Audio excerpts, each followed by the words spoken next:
I'm sharing my screen properly and everybody can see it. Yes, I can hear you and I can see your screen.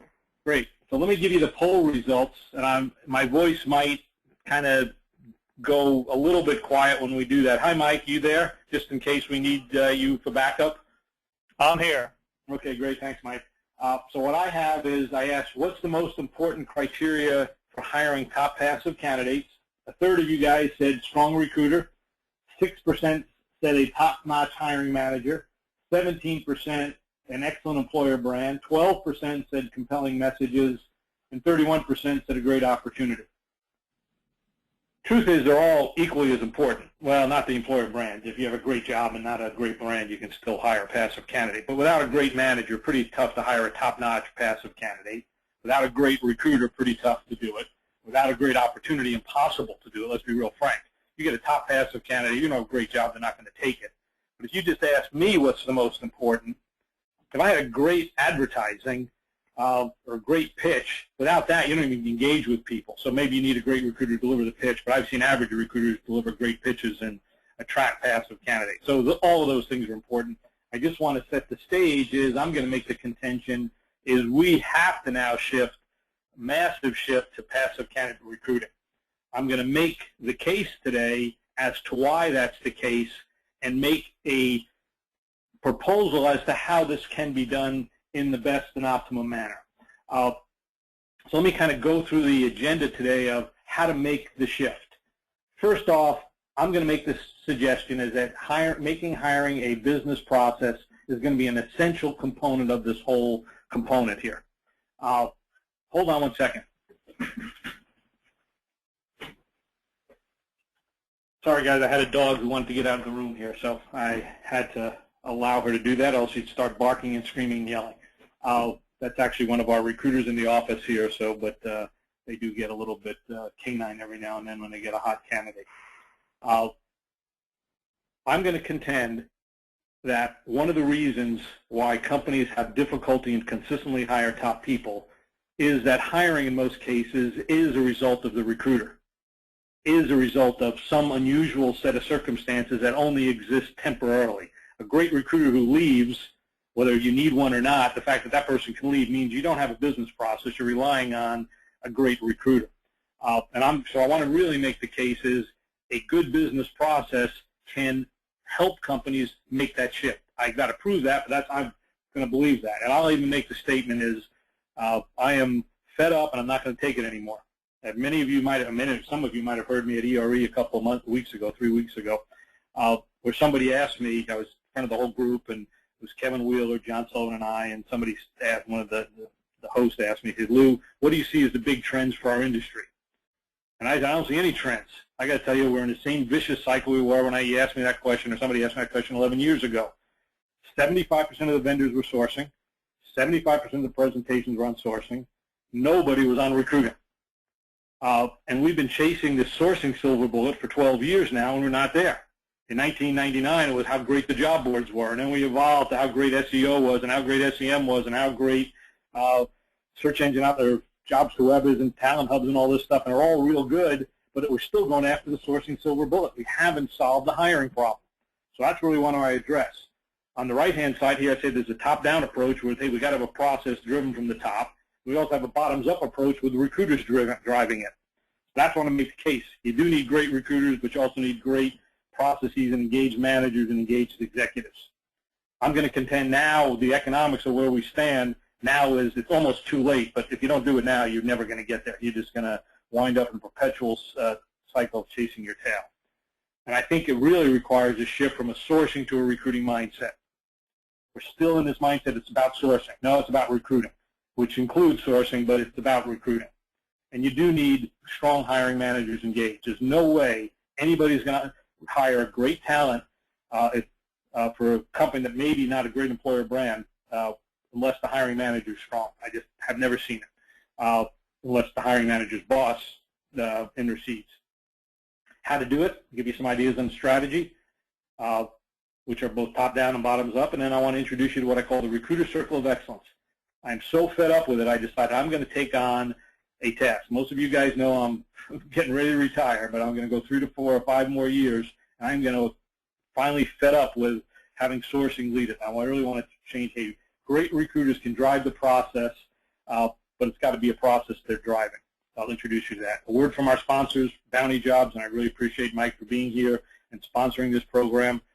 This is one of 4 webcasts this month, brought to you by Bounty Jobs today, Zoom Info next week, Jobs to Web, I think we have one, and we also have one from LinkedIn. Today I want to talk about part of the Circle of Excellence, specifically is becoming someone worth knowing. That's what SWK stands for. This is where you talk, a third of people need to be great recruiters, but being a great recruiter requires you to be someone worth knowing. And we'll talk into that. And then becoming, what does it take to become part of the Circle of Excellence? So that's where we're going. Feel free to ask questions. Every 3 to 4 minutes, I'll stop, say, JJ, any good questions there that we should respond to? And if they're relevant, I'll answer them. We just don't have time, and I'll be happy to answer those that are less relevant, but I want to make them topical to this, what we're talking about today. So get your seatbelts on, and let's go for a ride here. This is one ride that we're going to go on, which is, if you look here, let me just get a highlighter. See if I got it. I thought I did. I'm going to get one. Maybe I'm not going to get one. Not going to let me, I guess you guys, oopsie daisy, we're going too fast here. That was too fast a ride. Here's the direct Department of Labor job growth report. This is the one from a couple weeks ago. Told us that we've added 200,000 jobs in January and February approximately. Last May we had a nice increase of 400,000, but really you look at the last 12, 14 months, it's been okay, but not great from a job growth standpoint. When you think about where we were in 2009 and early part of 2010, in this deep hole, 600,000, 700,000, 800,000 jobs. But we got lazy. I'm going to contend we got lazy here. We thought, hey, all these let's just go with the next sourcing gimmick. Let's build our pipelines. We've got all these great candidates. Recognizing, hey, when you're, even if you can find good candidates in a down market, but when you've got an up market, which we're just emerging from, and let's hope we stay there, it's going to be a lot tougher than it was in the last 2 years. So I think we've gotten lazy, thinking that, hey, all we can do is source.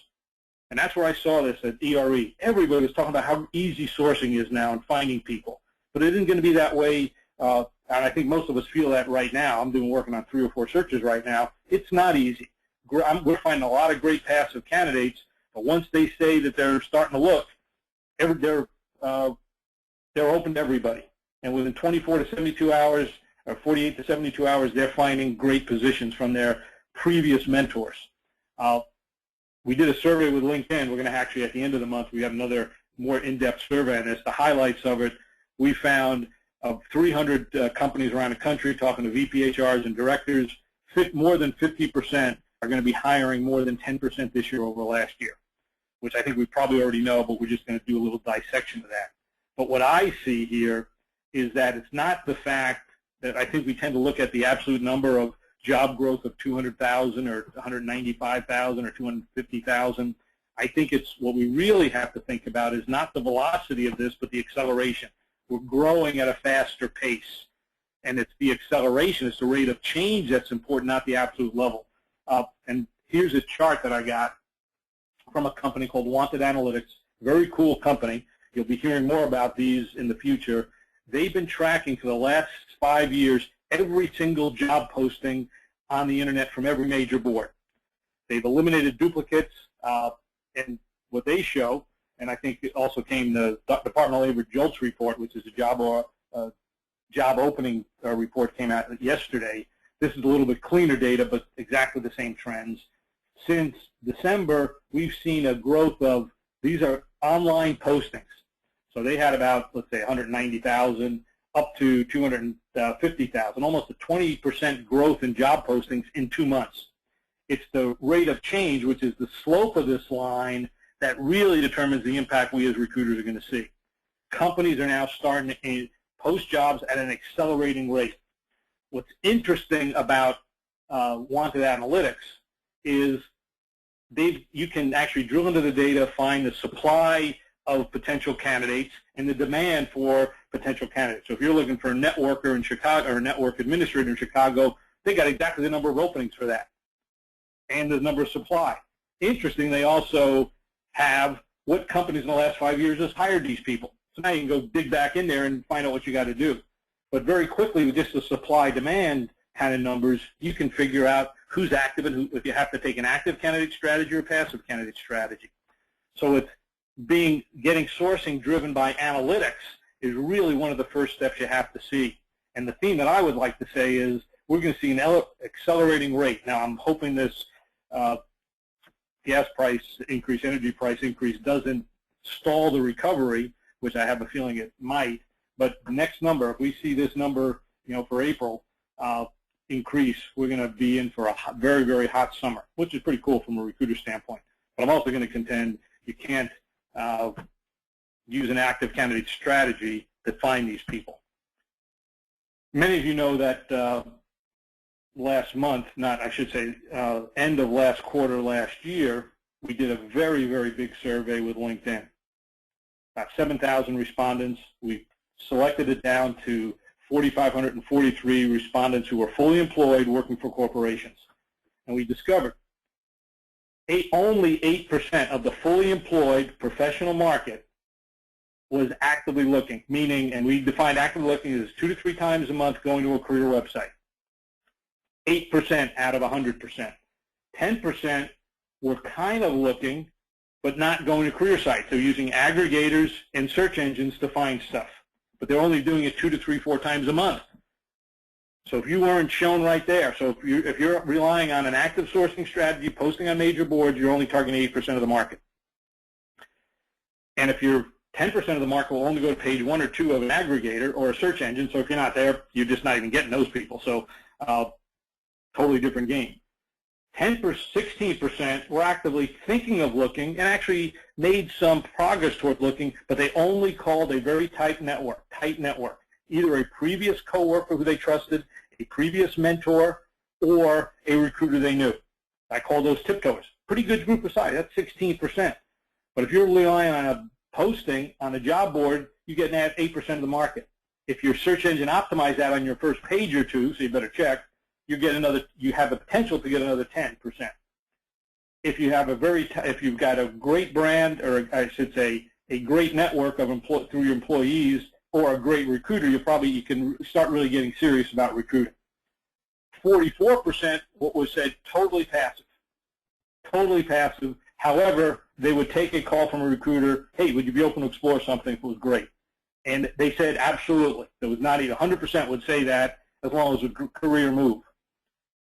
But if you send a person a job description, you won't get them. In fact, I will tell you, now the super passives, actually 75% of the super passives, not looking, totally satisfied, don't want to change the job, 75% of those said, I still talk to a recruiter for networking.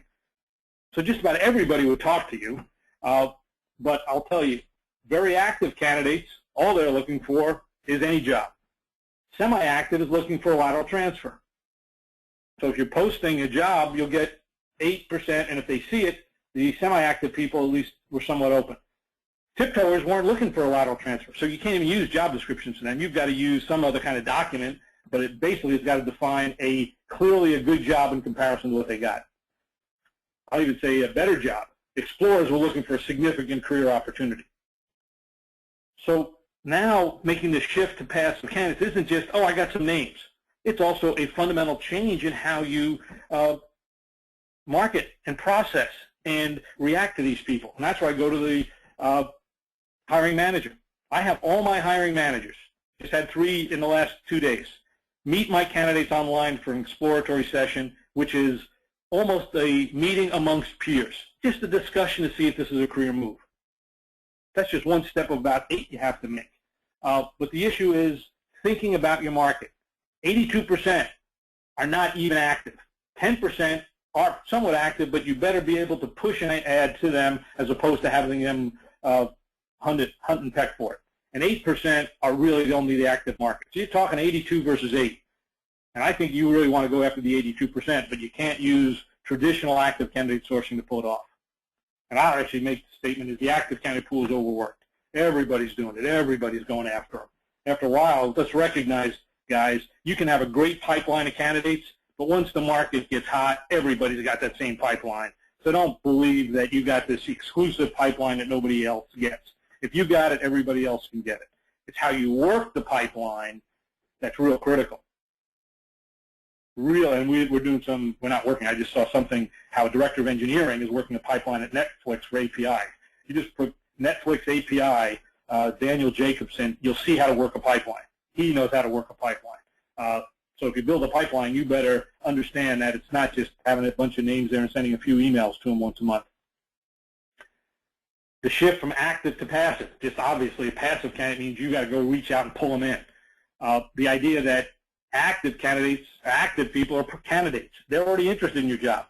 Passive candidates aren't even candidates. They're just prospects, guys. They're just, hey, I'll talk to you. Doesn't mean I'm going to apply or I'm interested. You got a lot of work to move a prospect to the status of a candidate. That's not insignificant. And then the idea of, and a lot of that is the idea of sourcing is not the same as recruiting. So let me stop right there, talk a lot about, and then I'm going to zoom in. JJ, any thoughts, comments, or questions coming in on that? And if not, guys, send them in now because I'm ready to take some good questions here. JJ, any questions come in? Yeah, not yet, but please. Well, you better send them in, guys. So think about the dynamics, think about where you stand, how to get started. Start pushing them in. And JJ, make them up if I give you that opportunity. What would be, Mike, what would you think would be, and don't feel badly if you don't have one, but Mike, do you have a question that might, you think the audience would be interested at this point in time based on that data? Or what comes to your mind from you? No, the thing that comes to mind to me is just how everybody that I talk to thinks that they have a pipeline for working this active, and they, everybody's working the same employers. I agree with you. Yeah, I mean, that's the scary part is everybody's doing the same. Oh, I got this great pipeline. It's going to be great. It ain't going to be so great if in 3 months if the economy heats up. And that's not really, even if you have a pipeline, you got 80, let's assume 80% isn't in it. And you owe it to your companies to find those people. Okay, let me kind of give you the Web 2.0 perspective. Okay, JJ? we are getting some questions coming in if you wanted to address those now or later. Well, let me give it after this one. Too late. Okay, I mean, I think we got one. We had an engagement with Mike. But I'll be happy to take them. But I do want you to ask them. I'll stop after this slide. I want to kind of give you a different, maybe not a different perspective, but my perspective on Web 2.0. And let me make the statement, it's a sourcing strategy. It is not a recruiting strategy. That's number one. A very important, or could be a very important sourcing strategy, but it's not the silver bullet. It's no more the silver bullet today than Monster and Job and Career Builder in 1998. No more. It's okay. It's important. You got to do it. But I'll tell you, a year from now or 2 years from now, things are going to replace it. And you'll wonder, Web 2.0? Been there, done that. But let me kind of go back and let me kind of give you the secret of maximizing Web 2.0 today. It'll be different a year from now, but today. The good old days. I'm going back to let me go back to the early days of the Internet and let's say to 3 years ago. We weren't a rec-driven world pre-Internet. You didn't open recs and post them. The only jobs you actually posted pre-Internet, prior to 1992, were these little classified ads that were kind of boring. If you really had a big job to fill, important job, you put a display ad in the Wall Street Journal, the Sunday paper. It was a big display creative ad. Might have been rec-driven, but it was a different way of marketing. It wasn't a posting. When the Internet came along, we had to be rec-driven. That was this model. Hey, that was their business model. Let's have a lot of recs. Very linear, posting-based, heavy reporting. OFCCP came in and said, hey, we got to come in and we got to develop the Internet applicant. Very transactional type of recruiting. Let's get people to apply to a job. ATSs were built to manage that process. Web 2.0 changed it. It's not about a requisition. I call it the hub and spoke model. You develop talent communities, different fields. You make sure your ads, hopefully they're not postings, but I think whenever you merge postings in it, you're missing the mark on what we're trying to do with Web 2.0. And a lot of people are doing postings, and I think they're totally wrong. What you want to do is nurture a talent pipeline, which is great, but I guarantee everybody who's got the same pipeline, and you then drive them to the center of the circle, which is a rec. But don't drive them to the center of the circle before they're warmed up or nurtured. And that's why this Netflix guy really does a good job of nurturing them. Totally unusual, but does it. And I think we still drive people to this rec. And you do have, when you're ready to hire people, you certainly have to get them to apply to a rec. But think about Web 2.0 before you drive them to the job posting as pre-requisition sourcing. Pre-requisition. You don't have a rec. That's why you're building, hey, I need a bunch of engineers, a bunch of salespeople, a bunch of marketing people. Pre-requisition. You can open up your market. Also, I'll make the statement is, it's not OFCCP reporting requirement. If you don't have a rec, you don't have to do the reporting. They're not applicants. They're prospects. And if you really know how to make your marketing viral, now all of a sudden you're getting people in your talent community starting to refer their friends to this. Now, if you're not, so to me, where I see a lot of people, oh, I'm getting all these talent communities and I'll drive them to a rec. That's not what they're going to the talent community for. They're going there to learn about your company and possible career opportunities. Otherwise, all you're building in your talent communities are active candidates. And I think this is where people have missed the mark. It's about career-based recruiting. It's not about driving people to an open rec. All you're really doing is putting a social community on top of a rec-based linear structure. Totally different. And I don't think many companies have really, when I see them, very few people have recognized that difference. Enormous opportunity, and I think people just say, it's really just on top of our rec-based program. You got to stop thinking about recruiting as requisition-based. That's sourcing. It's not recruiting. My idea for the future is it's getting faster. There's no doubt in my mind. But I'm seeing this. I'm getting great passive candidates. We do a lot of accounting work and financial executive work. Found a great, literally awesome, probably a world-class guy. My whole background is, you guys don't know, but I've got a background in finance before I got into recruiting. World-class guy, A-level candidate. Found him, excited. My client loved him. Involved the relocation. 48 hours later, yeah, I want this job. I want to pursue it. He called his former partner at Deloitte, guy he worked for 4 years. 10 years ago, worked for him. Still stays in touch. Partner says, before you do anything, I got 2 other opportunities that you don't have to relocate that are better than the one you got. 72 hours later, he pulls himself out. Lou, I want to see how these transpire. A week later, he had an offer at one of them. So you've got to be fast. You've got to have your hiring manager engaged. I'm a pretty good recruiter. I could not pull that off. I even talked to the guy's wife. Could not pull it off. You got to be scalable, and you got to have analytics drive this, both in the front end, who you're going after, back end, you got to make sure you're on top of the game. Let me stop there. Best question you got there, JJ. Make it the best one.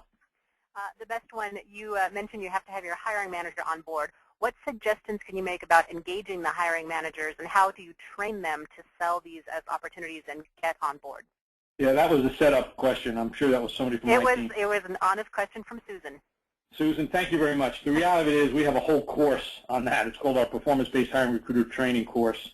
I'll give you a quick tip on the end, but really we do spend probably 45 minutes to an hour on what does it take, how do you take the assignment, the role that they play in the interview, how they screen the candidates. I mean, it's not something I can answer. I mean, I could, but we don't have time. But there's no question. The idea that I have, and I'll kind of give you a quick, is it right? Might be right here. No, be a slide after that. I'll give you one tip when I get to this 2 slides later. That was a good question, Jay, and very, very important. Anything else from a sourcing recruiting standpoint, JJ? Or? Yeah, from a sourcing standpoint, if you said that active recruiting is really where it's at, do you recommend having like a recruiting coordinator or somebody else on your staff doing the sourcing for you so that you can focus on recruiting? That's a great question. It really depends. I personally, when I take an assignment, I don't do any sourcing. But I have great sourcers who are also recruiters. So they're, like this one candidate, my sourcer found this guy. She's good enough to recruit him and say, hey, Lou, you know, we got a great assignment. Will you be open to talk to Lou, the partner in the assignment? She set the stage that I could talk to him. I then set the stage to talk to the client.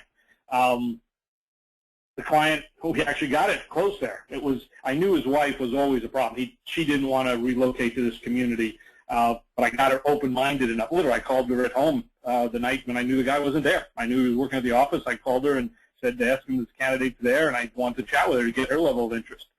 So I knew that was going to be a problem. Now, I tend to do a heck of a lot. I tend to go overboard in a lot of this stuff, but I'm paranoid. But so it really depends on the. I don't think you can just, if you're just doing name generation, to me that's so. I think Keith Halpern, he says it on ERE. That's $12 an hour kind of stuff. Maybe it's $20 an hour, but I think I like a good source to at least set the stage to have a conversation with a recruiter, and then in that case, I think would be okay. But here's how I'd say how to win the recruiting game. Now, did you give everybody the handout for this, JJ? Did we send them that link? I did, but I think the link is going to a different handout, so I sent a note to everybody to let them know that I will send them the correct handout in the follow-up email. Oh, it wasn't the wrong one when I did it this morning, but I'll get it. Okay. Sorry, guys. We'll get you the right one. But so here's how you win the recruiting game today, tomorrow, and the future. A lot of different strategies. These are all, I could say, these are all kind of strategies. Number one, the big brass brand. You got a great employer brand. You can attract a lot of great people. Then you don't have to be very good. You can hide a lot of problems. But Google had a great brass brand. They're now losing people to Facebook because they got the best brass brand up there. And LinkedIn has got the great brass brand in Silicon Valley now. So it's transitionary. So with a great brass brand, you hire all these people, you sell them against the brand, but you lose the brand, you're dead. To me, great marketing is better than a great brass brand. How do you get your jobs posted? Are they creative messages? Do they make sense? So great marketing, even at the individual job level. I mean, I post a lot of jobs on Jobs to Web, not Jobs to Web, the Ladders, six-figure jobs, LinkedIn. I post jobs there. They're compelling advertising. They're not just, they're good. And they're so good that I think we get candidates who send our postings to other candidates because they're so compelling. And they're very career-oriented, career-driven. I mean, they're really unusual in the way we describe them. We absolutely would never use a posting. There's absolutely no, if you want to go after passive candidates, guys, let me just say this. Do not post a job description. There's no law that says you have to post a job description. Even the OFCCP says posting a job description. They don't say that. They say if you post a job description, somewhere in that you have to include qualifications. It doesn't say it's at the top. It doesn't even say how much you have to do. You just have to put the basic qualifications. You can hide them in three-point type at the bottom. Now, you might have to screen on qualifications. I don't want to minimize that. But let me just say, with respect to that, next week we have a program with Zoom Info on messaging. The week after that, we're going to talk about the OFC reporting with Alyssa Horvath, who is the senior labor attorney at Littler Mendelson on OFCCP. Another strategy, be different. Again, check out this Netflix API. If you haven't seen it, I'm actually showing that blog. I've actually talked to Daniel, who's doing it. I'll be talking about that next week at Zoom Info. Really how to be different, client manager driven. All be first. Any new thing comes out, be first at it. Even if you're not good at it, you'll get good candidates. If you're not first and you're doing it, you better be best. I still use job boards. I don't think anybody is as good as I am on posting a job on a job board. They're good jobs. And certainly not first at it, but certainly we're best at it. There's no question, if you're going to be in the passive, you better have top recruiters. It cannot happen without top recruiters. So that, to me, that's almost a fundamental. If you're going to, now, to be sourcing, you don't need top recruiters. You got a great brand, don't need top recruiters. But if you don't have those things, you better have a top recruiter because they're the ones who have to do the work. Be proactive. Do it first. I would say proactive a little different here. If you plan ahead, even if you're not very good, but if you know who you're going to be hiring in the summer of this year, because you got a good workforce plan, it doesn't matter. You're just ahead of the game. You're just doing your planning ahead of time. You can be pretty sloppy in between there, but if you get 3 months head start in the race, I guarantee you're going to win. So if you're rec driven, let me tell you this: if you don't start looking until you get an open rec, boy, guys, you're 3 months behind. So let me stop there. PERP and ICRM. These are two techniques that you're going to hear about. If you watch our webcast, I'll tell you how quickly is a proactive employee referral program. Proactive meaning your employees are today reaching out to all the best people they've worked with in the past, and technology is becoming to tap into those automatically. That's all I'm going to say today. Don't have enough time. Come to our LinkedIn webcast at the end of the month. We'll give you more insight on that. ICRM, interactive CRM. You're not driving people with your CRM to a job posting. It's interactive. You have a decision tree. Candidates respond to an email, and they choose different things in that email. Based on what they choose, they get another email, and it's a decision tree format that interactively nurtures candidates based on how they want to be nurtured. Some of them want to go to rec, fine. Some want to hear about more, fine. Some want a video, fine. Some want to talk to the manager, fine. Whatever it is, the decision tree is designed. We'll be talking about that. That will be the future. Hiring manager driven, that's the present, but it will be more and more in the future, just not enough corporate recruiters to go around. Then I'll also say scalable best practices. best practices. Why not have everybody do the best thing to get away all of the inefficiencies? I mean, I know this is quixotic, but I believe that best practice is where it's going. So let me kind of go back to 1997 when I wrote this book, Hire with Your Head. Hopefully everyone in this course bought it. You can get them on Amazon for 20 bucks. So don't give me a break that it's too expensive. It defines a process that I learned. It took me 15 years to get there. Performance-based hiring. Not the only process, but I believe there's some core principles there that make sense. Some of you guys know this, but some of you don't. I was not always a recruiter. I had a very fast-track corporate career with 2 Fortune 500 companies, doing extremely well. 31, I was running a company of 300 people. Also, there's a cost to that as you work 100 hours a week or 80 hours a week, and I had a 4-year-old son whom I never saw. Maybe Sunday afternoon. I didn't even know I had a son. I think I saw him Sunday afternoon, working all the time. Went to a recruiter's house, very successful recruiter who I had used personally to place 6 people the year before. Lived in a 6,000 square foot mansion. Probably one of the wealthiest guys in Orange County, California. No question, the #1 contingency recruiter in the country, without question. He would, if I told you what his amount of money he made then, and today's dollar just blow you. He probably better retained recruiter. I mean, it was amazing. As we're driving home from this guy's house, my wife looks over at me and says, "Lou, why don't you become a recruiter?" I am still married today. I still have a very warm relationship with my now 37-year-old son. And we're going on our 40th anniversary for the month of June, walking Italy. We're going to walk half of Italy. So you won't find me writing ERE articles. But I'm not going to retire until I solve this problem. But the issue that I discovered then, and it's still true today, if you want to hire a great person, you better have a great job. That's #1. So this is how I tame hiring managers. I said, I'm not walking out of this room until you tell me why this is a great job.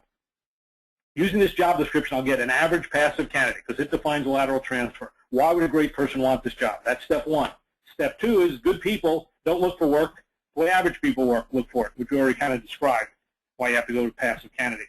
Number 2, I don't really trust my hiring manager. So I became a great interviewer, not by choice. I didn't want to do it because my managers make mistakes.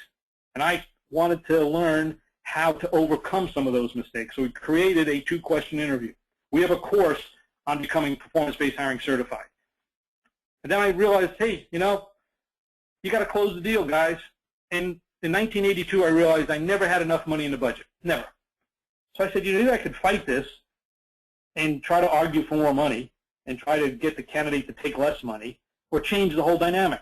And I decided to change the dynamic. I said, I'm going to make everything about a career. It's not about the money, it's about a career. And everything I do about recruiting is, let's talk about this as a career opportunity, not about a money move. And if you're open to do that, let's go. And if it's not a clear career opportunity that you can measure and talk to your family and friends and coworker and mentors, it's not a clear career opportunity. But if it is, we should at least talk for a half hour. That became performance-based hiring. That enabled me to develop a partnership with the hiring manager. We were both on the same page. You cannot hire great people consistently unless hiring managers and recruiters are on the same page. You might do it every now and then, but my belief, and this is what I want to focus on before I retire, is to make hiring a business process. And that requires, is for 100% of the time, managers and recruiters are in partnership. If you don't have that, you're only going to get it problematically. JJ, before I get into the Recruiter Circle of Excellence on how to do that, that's a great question, because I only have 15 or 20 minutes here to summarize what we got here and how we're going to solve this problem. Okay, 2 questions that kind of go hand in hand. You mentioned not to post the job description, but to post another document as well. The first question is, could you elaborate on what that document is? And second, do you see a time when postings will be obsolete and that direct recruiting will become the model for hiring? The answer to, will direct postings be obsolete? No, never. You got to post it. You got to tell it somewhere. Maybe it's even in your blog. You just describe it. So you do have to describe the job. Whether you call it a posting per se, yeah, I think that's going to be different, and how you get it to the person is going to be different, but it's going to have a description of the job. The answer to the first one, and next week I have we have a webcast sponsored by Zoom Info. If you go to adlerconcepts.com, see the events, you'll see the Zoom Info link. We're going to really give you some real insight on how to write the messages. What I'll say today is, don't lead with skills. Lead with the employee value proposition. Why does a great person want this job? Secondarily, highlight in short fashion some of the big projects or things the person is going to be working on. In the employee value proposition, it should be what's in it for the candidate, what's in it for the company, what's the impact this person can make. For a nurse, one we did, saving lives every day for a flight nurse. For an engineer, it could be developing the new series of iPad apps, or whatever it could be. Something's going to be internal, something's going to be external. It could be both. Capture that first. Then define what they're going to be doing. Here's the future. Here's the present. A couple of things you're going to be working on. We really need people to lead the launch of this project. And then at the end, hey, we probably need 5 to 10 years of marketing with an MBA doing this kind of project, but if you think you can do this work, we'd like to chat with you anyway. So it's a different form. Highlight the future. Certainly clarify the present, minimize the past. That's what I would say is the future. But what I have here is this Recruiter Circle of Excellence. And it has a bunch of things on it that you need to be good at. I'm not going to go through them all, highlight it. You certainly have to deliver results. You certainly, the SWK stands for subject, someone worth knowing. You got to be a partner with your client. You got to know the job. You got to develop a strategy. You have great postings. You got to be great at networking. You got to understand your candidate and make sure that person's respected. You got to organize and plan. You got to be technically competent. You got to be a good assessor. You got to be able to close the deal. So I've created this bottoms-up approach to this quixotic belief is that hiring top talent can be scalable. They have a ranking system here. I'm not, you guys, you'll get it in the handout. I apologize for the handout. You'll get a sheet like that in there. This sheet's right there. You can rank yourself. The idea that I have is I'm taking on a group of recruiters, and I'm going to have them join my circle of excellence. I'll give you the details in 20 seconds. But we're looking for people, and you got to look at yourself. Number one, needs development. Number two, you're probably pretty capable, but you're inconsistent. Now, it could be because you're just not competent enough, but generally speaking, it's probably because you're not motivated, you don't like doing it, or you got too much work to do. Average is 2.5. 3, you're making your numbers, you're good at every one of these things, rock solid, you're on the team, and you're going to stay on the team forever. Now, a level 4, one of the best. To be a level 4, you got to train others in what you're doing. So if you're a 3 and not training, well, then you're a 3. I don't care.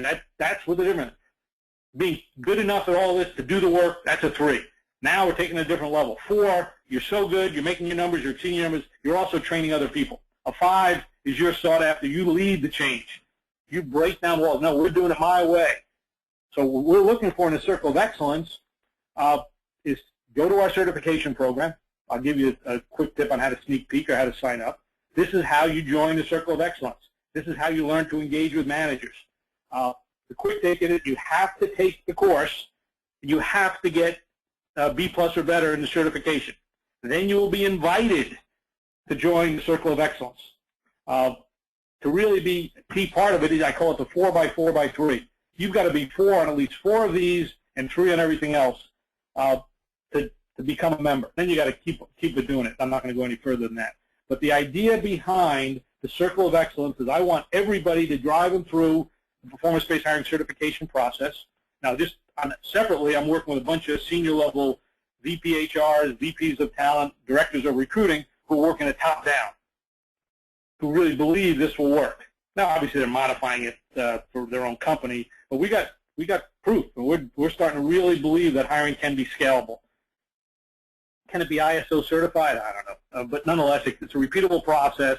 We don't have to rely on a great recruiter or a great brand. You really build the processes to hire great people to get away from this idea of chasing the sourcing silver bullet.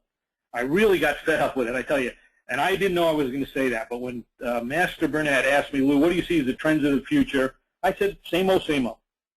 I've walked these floors for 12 years, ERE plus another couple of hundred different recruiting shows. It's always about sourcing. It's always about sourcing. It's not about sourcing. It's about great recruiting, great jobs, and great people who can pull it all together. And that's why I think it really can be systematized in some way. The reason I think you should want to join it, and I'll take a question right here, JJ. The reason I think you should join it, whether you personally, I mean, let's forget the bigger impact, the social impact or your company impact. The personal impact on you is, there's no question. If you're a B+ or better, you will be a top-notch recruiter. You will be able to find more passive candidates. You'll be able to engage with your hiring managers. You'll be able to close more deals. No question about it. It is not going to be easy to pass certification nor to get in the circle of excellence. I'll be mentoring. We got a couple of coaches who are going to be mentoring you through the process. It is worthy. If you want to be really a great recruiter, you owe it to yourself to spend time on it. It will be a pain in the neck. There's no question about it. You will emerge a better. And if you're pretty good, you'll emerge great. From a company standpoint, now I look at your internal motivation to do is you'll just become better. What I talk about here is the no, maybe, yes thing. We hear no all the time, guys, the recruiter. You talk passive, no, not interested. Your job in the first hour is to get to maybe. And if there's a relocation involved, maybe plus, maybe a little bit better than maybe, until you get to a yes.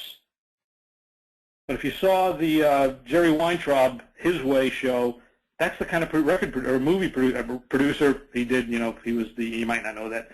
He, at 21, had the Elvis contract. He was producing Elvis, and then at 22, he got the Frank Sinatra contract, and he went into the movie business and produced a lot of movies. His concept, he was a hustler, no question about it. But recruiting is getting someone who's a no to a maybe, and then a maybe to conversation, and maybe a visit to the company. And if you work the process right, you'll eventually get to a yes. That's what recruiting is about. That's what joining the Circle of Excellence will show you how to do that. The bigger role for your company is you're going to be a key change agent within your organization to implement what I have this vision of scalable ISO-like certifiable business process. I'm just tired. I truly believe it can happen. I'm not giving up till it does. Then we'll give you the formal recognition. We'll do all those kinds of things. But the real point is there's value to you. There's value to your organization to do it. Now, let me take a couple of companies, and I want to have a quick word from our sponsor, and then I'm going to summarize this whole thing and what to do next. JJ, let's take a couple of questions. Yeah, actually, Anthony would like to know, where do you find recruiters or recruiting talent that gets this, since most recruiters seem to be requisition focused? So where do you find recruiters that know how to do this and get it? I think, Anthony, that's a great question. I guess that's why I don't know. That's why I said I'm just going to do it. I'm just fed up. You can tell. I'm always pretty frank and I'm just fed up now. I am going to do it. You're going to come to our site, to our wall. I'm going to work these people through. If you already think you're there, add this other part to it. That's where it's going to happen. I don't know. It does not happen at all, Anthony. I guess that's really what I'm thinking of. I got to start from the bottom, and I got to start from the top, and that's what I'm trying to do. Is I'm bringing groups together. So I'm not going to retire until I pull this off. And I wanted to retire. I'm 65, guys. I was thinking of pulling it off this year. It ain't going to happen until 68, 69, 70, but I'm determined to pull this off. Thank you for asking, Anthony. Next question, JJ. Yeah, a couple of go hand in hand again. Celeste would like to know, if you are recruiting across the country, how do you begin developing that pipeline? And then Shabina would like to know a similar question. How do you get started on creating the pipelines, creating the hub and spoke model, getting your company to a career-based recruiting model, creating talent? I think those are great questions. I owe you some insight. If I was an individual recruiter just getting started, and I decide, okay, first I'm going to say I'm going to be in a field that I know is going to be a hot field. I'm certainly then going to become someone worth knowing, which I'm going to describe in a minute here. In fact, that's all I've got left for, describe in a minute. Someone worth knowing. So people really know who I am. They understand that I am a great recruiter in this arena, and I'm then going to start reaching out to those folks, blogging, developing a LinkedIn network that is going to be awesome, build my own personal pipeline of great people in this field, and really start networking those people. Probably also start meeting people who, let's assume I want to really be strong in network, or whatever the field is, managers or staff professionals in a certain field. I'm going to start, as a third party, I'm going to start meeting directors in that field who mentor these people, and I'm going to really market myself as an expert in this field, both to clients as well as to prospects, and really build that network and work hard becoming someone worth knowing. I think that's what you have to do it. Let me, I want to honor the time, and I want to honor our sponsor, so I really want to thank Mike Hart, who's the CEO of Bounty Jobs, and I do apologize for that, Mike. Bounty Jobs is a network of third-party recruiters who are targeting tiptoers. These are people who we're actually going to start working with Mike on developing within the Bounty Jobs network of third-party recruiters, develop them into this circle of excellence. So they'll really have these exceptional skills. So when you're a corporation and you decide, hey, I've really got to find some top talent quickly, and you're willing to post a fee, you can go to Bounty Jobs and find a narrow network of recruiters who are great and certified who can fill those jobs for you. That's what Bounty Jobs does. They'll manage all of your third-party agencies. They'll do it well. You'll have a chance to validate who they are. If they're certified, validate that they're delivering great candidates. But it really develops the channel of, hey, I've got 3 or 4, 8 or 10 or 20 third-party recruiters. I want to use Bounty Jobs as my management process. And I think it's contingency fee. You don't pay a fee until you hire someone. Bounty Jobs keeps a percentage of that fee depending on the relationship you have with the recruiter, so I think that varies. But to me, Bounty Jobs is really going to be one of the tools you'll be using in the future to manage that passive candidate pool. They are targeting networkers. And I think if you're interested, the phone number's there. You'll get in our email, 212-660-3960. Employers@bountyjobs.com. If you just want to find out what they do, to me, you owe it to yourself and your company, if you're a corporate recruiter, to check out Bounty Jobs. If you think you're a top-notch recruiter who could be part of the Circle of Excellence, you owe it to yourself to check out Bounty Jobs to see if you want to become part of their network. But I'm going to contend a year from now we're going to have a good percentage of those Bounty Jobs recruiters who are part of the Circle of Excellence. You'll want to know who those people are. Mike, did I forget anything or any other thought or comment? I think you said it real well, Lou, and you can count on those recruiters being part of the Circle of Excellence. Great, thank you. Okay, let me kind of talk about the idea of, and this is what I want to do, is at least highlight the point of how do you get started on being Circle of Excellence. I'd love you to come and get certified, but I'll go through and give you, if you want to become part of the Circle of Excellence, or if you don't, but you want to be good, I'm going to contend, here's the first, we have actually a little bigger sheet. Here's the first 4 things on the 12 circles. Delivers consistent results, uses industry knowledge to improve performance, is someone worth knowing, engaged with the hiring manager or partner, understands the real job. I mean, if you don't have those 4, pass, guys, you're not going to get there. It doesn't really matter what else you do, unless you got this great employer brand and all you're doing is cherry picking good candidates. A little bit easier then, but if you got to reach out and pull people in and convince them to go from no to maybe, but not really, to okay, maybe I'll talk to you, and maybe I'll talk to the hiring manager, maybe I'll take a visit to, yeah, I'll take that job. You got to be good at that. And the heart of the job is to fill in the worst location. You're going to have a lot of maybes in the middle, and your job is to hold it together before you go from no to yes. That's what recruiting is about. Being a subject matter expert is critical. And I'm not going to go through the ranking again here, but being a subject matter expert means you're an expert in your field. You know the competitors. You know the playing field. You know the compensation rate. Everybody knows you. You're highly regarded. That's what a subject matter expert, that's what someone worth knowing is like. You're proactive. The level 4 is you're proactive in learning. Maybe not the world's class expert, but you're right there top notch. You're in the game. People know that you know what's going on here.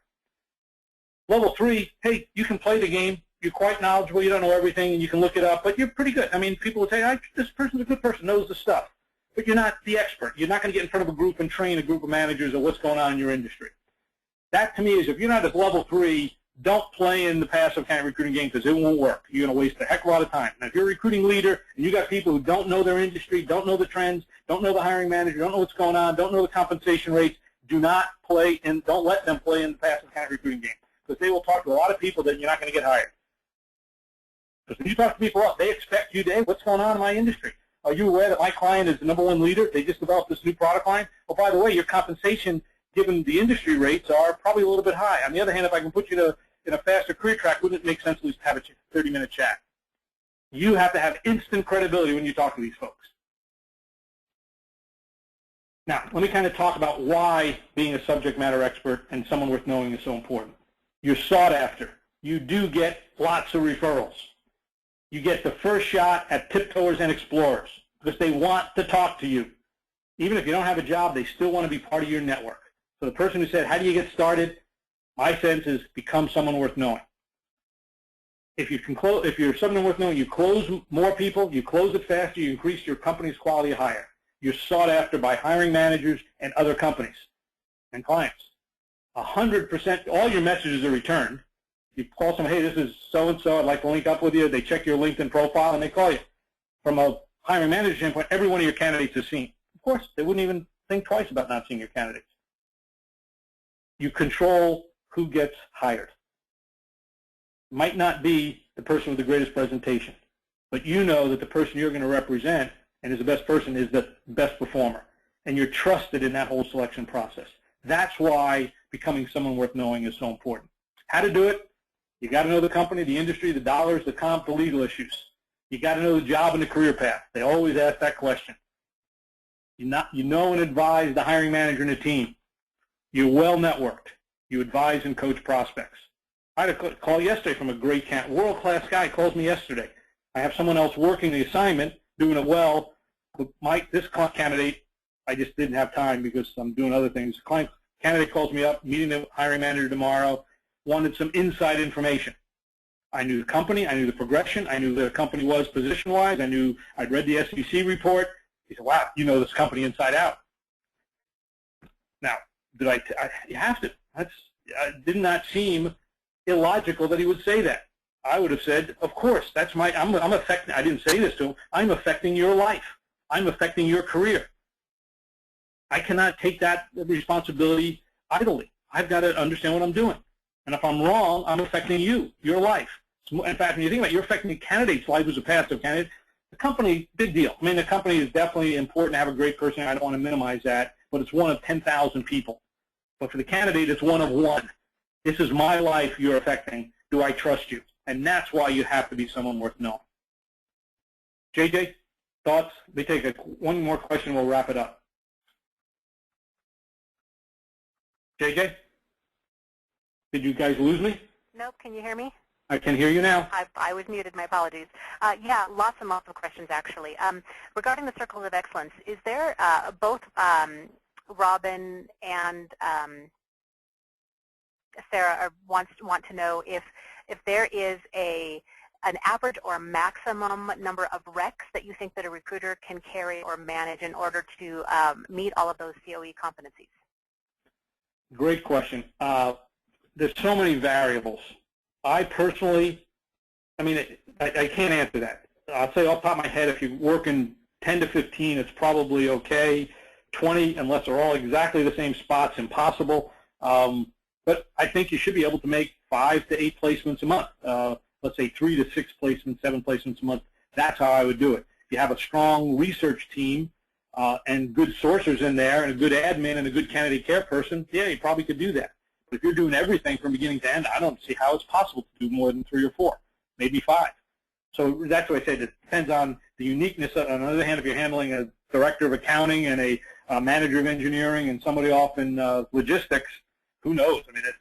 It's a hard answer, but clearly, if you don't have time to spend with these candidates and close and recruit them, it can't be done. So unfortunately, there's just too many variables there. We actually work with companies trying to develop the formula, and there's probably 7 variables that determine it, and we can kind of come close. But hopefully, that's as good enough answer as I can give you. And one more quick question. Does this methodology look different if you are a staffing agency versus a corporate environment, or are there enough similarities that it looks the same? That's a great question. I think the only one is I am a third-party recruiter, so I still do that.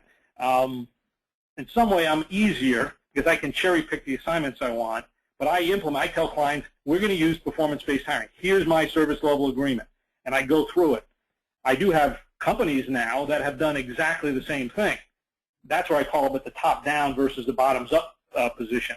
I have recruiters at a number of companies now who implement the Circle of Excellence concept. They're not all necessarily in that, but I also have companies, we work with the general manager and down, and they're implementing the concept. So they merge in the middle. They've agreed that the service level agreement is around it. So I think there's enough similarities to say it will work.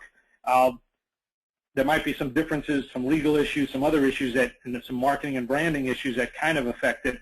But if you think about it as, hey, we want to really make hiring a business process that's scalable, maximizing quality of hire, they really both come out at the same answer. So here's a site that I like. I like Xuan Nguyen. she's a recruiter at LinkedIn. She's made her brand, and she's someone who's worth knowing. Number one, she's got her subtitle in French. If you're a software person, you can put some kind of software subtitle or some kind of complex problem there. She's really, I'd love to help you be part of our team. She's really done a very nice job of making her LinkedIn brand. Now, LinkedIn's a well-known company, so she's got a play there. But nonetheless, she understands what it takes to be someone worth knowing. And I'm not going to kind of go through all the issues here, but you can certainly make sure that your LinkedIn page is professional. And you've thought about it. You've got your own brand there of connecting talents to opportunities at LinkedIn. She's got some sign in French, which is what, regardless, you could put it in software, you could put it in sales, you could put a little pitch line there to say, hey, I've got the best jobs at XYZ company, the best sales jobs in Northeast Dakota. There's only 2, but that's neither here nor there. She's certainly on that person's certainly on the market. But you think you got to look at your LinkedIn page as just part of your personal branding. Can't get into it other than to say that's just one I like, and you can probably find some others here. But very important you have your own personal brand, whether you're a third-party recruiter or corporate recruiter. And I'd also say if you're kind of networked, to really build a professional network, I think you have to be narrow. You can't be a generalist in this world and really be effective. I've tried, because I'm pretty good at getting up to speed quickly, but I still, if you're real well networked, you're going to beat me every time. And on the other hand, I'm going against another generalist, you don't have a chance. You're going to lose. There's no doubt in my mind. And even if you're well networked and you're going against me, you're going to have a run for your money, but you got 2 weeks head start. So I've got to really scramble to get there. If you join, let me just kind of give you the sales pitch and also how to get in there. If you join, I think we're going to be sending these folks a survey, right, JJ? Is that a true statement? Sure. Yeah, we're going to send you a survey. It really talks about what you thought of this webcast. Get engaged with us in some other capacity. If you join our Circle of Excellence and get performance-based hiring certified, we have a very unusual online dashboard. All the tools, all the methodologies, we have a bunch of wizards here that really get you in the game. So number one, not only do we expect if you join the performance-based hiring program and graduate at the top of your class, you got a bunch of tools to keep you going. This is really a 12-month program. It's not just a one workshop. It's 12 months of training, in your face, tools that you got there. The issue is if you go take the survey today, not tomorrow, today, we're going to send you an audio CD, which you can, number one, you can listen to it, then give it to your hiring manager. Whoever asks the question, how do you engage with hiring managers? You take that audio CD download that we're going to send you. You then link it to your hiring manager, and you will understand the basics of engaging and training your hiring managers. So the idea of what we really like you to do is this bottoms-up program. Complete the survey today, get the free audio program. I urge you guys to start your Circle of Excellence journey. Just check it out. It's a minimum, go to all our webcasts. I mean, you got some good stuff. You're not going to get everything, but at least you're engaged with what we're doing. If you truly believe, like I believe, is that I believe hiring top talent can be scalable, become part of our community. Join the class. Yeah, you got to pay for it. You get a heck of a lot more value than, well, I'm real happy to take your money, but you get a heck of a lot of value from it. Number one, you're hiring great people every time. Become performance-based hiring certified, graduate at your top of your class, then you'll get invited. That doesn't mean you're in the Circle of Excellence. That just means you're step one. Now you can, we got a lot of, you got to be nominated by your hiring manager and some other stuff here, but at least you're well on your journey. And Anthony, 3 months from now, you go to our Circle of Excellence page, you'll find people who know what they're doing. Hopefully you're on it. If you're a recruiting leader, we have a sneak peek of this program. So if you'd like to understand, hey, I'd like to get some of my recruiters in here, but I don't want to jump in quite yet, take our sneak peek. We offer you a pretty, I'll call it a good in-depth understanding of the Circle of Excellence and what performance-based hiring is all about and what our online training is all about. With that, I'll save it. I'll leave it open for number of questions. You'll get an email from us, but if you'd like information right away, info@adlerconcepts.com. Again, I want to thank our sponsor, Bounty Jobs. Check it out, guys. This is something you absolutely have to do if you ever use a third-party recruiter. Do not, if you use third-party recruiters today, check out Bounty Jobs and just see what their third-party recruiters are like. You'll discover a great process that allows you to manage over your recruiters, and you might find some other great recruiters, and you might find some great tiptoers. So now all of a sudden we're adding competition in the third-party recruiter range, and we want those guys to elevate their game as well. Let me take a last couple of questions, and I want to thank everybody. JJ, any pithy questions? Actually, Susan would like to know, when you're hiring for your own team, for the Adler Group, what kind of qualities are you looking for? What sparks you? Well, great question. I would say JJ's on our team. I think you found us. What was that ad? You've been with us 5 or 6 years, right, JJ? Do you remember the ad that we had that you responded to? The ad read something about they are looking for a juggler. Yeah, AKR, definitely a juggler. We actually said office manager, juggler, operations manager, juggler, AKA juggler, and master of ceremony. I don't know what it was, but it was definitely weird. Master of ceremony, something like that was in there. And my thought was, gosh, if this company is that progressive, in order to have that kind of a title of an ad, it's a company I want to work for. Yeah, and I think the issue is, so when we look for people, let me just kind of say, if I had to say the real issue, I'll say no twos. This is part of our training, no twos. A two is someone who is competent but not motivated to do the work. They're competent, they just don't want to do it. Well, I want people who are competent and motivated. That to me is level 3. They can do it and they want to do it. And they get the numbers, they make the numbers. A level 4 takes it to another level. They beat their numbers, but they also start training other people and they bring other people along. And level 5 leads the field. But I've got to tell you guys, if you're not a 2, meaning a 2 needs more energy from the manager, it just sucks energy out. I want people who can be self-motivated to get the job done. They're a level 3, and that's one I will not compromise on even when I present candidates to my clients. They've got to be a level 3 or better. And one of our big secrets of hiring great people is no 2s. If you look at an article I write, there's no 2s, you'll see that come along. There's plenty of articles on how I define success. Any other last questions, JJ? Last possible one, then we're over, but you can certainly send them into info@adlerconcepts if you have any more. Okay, we do have a lot of questions actually about the presentation, which I will include information on how to download the presentation in the follow-up email, so you will get that when you get that email. But for the Circle of Excellence, is that for corporate recruiters, or is that for third-party recruiters, or is it for both? It's for both. It's for good recruiters who want to be great recruiters and recognized for it. I'm going to push you guys. It's not a piece of cake. But I've got this truly belief that hiring can be scalable, and without great recruiters, it cannot happen. I mean, I think it's got to be top-down as well. We can't push up the rock up the hill. We've got to help a little bit of assistance. But down in the battlefield, this is the people who are finding great people, closing the deals, executing. On the other hand, you got to have the executive of the company saying, hey, hiring managers have to be engaged. We want to raise our talent bar. You pull those two things together, we're going to make it. So that's where we're going, both sides. And by the way, I just put the link up on, I'd be shocked. If you go to the recruiter's wall, if you're not a member, if you are a member of the recruiter's wall, you'll see the link to the handout right there. I put it up there this morning. That's why I'm dumbfounded that link isn't correct. But I'll go, because I checked it earlier today, but I'll check it right now too. But if you wait 2 minutes, I'll make sure that the one on the recruiter's wall is correct, and then JJ will send the link out to you as well. All right. Thanks, everybody. I hope this was valuable. Look forward to having you part of my Circle of Excellence. Thanks, everybody. All right. Thank you, Lou. Thank you, Mike. And thank you, everybody, for joining us. We look forward to having you on another Adler Group webinar in the future. Have a great afternoon.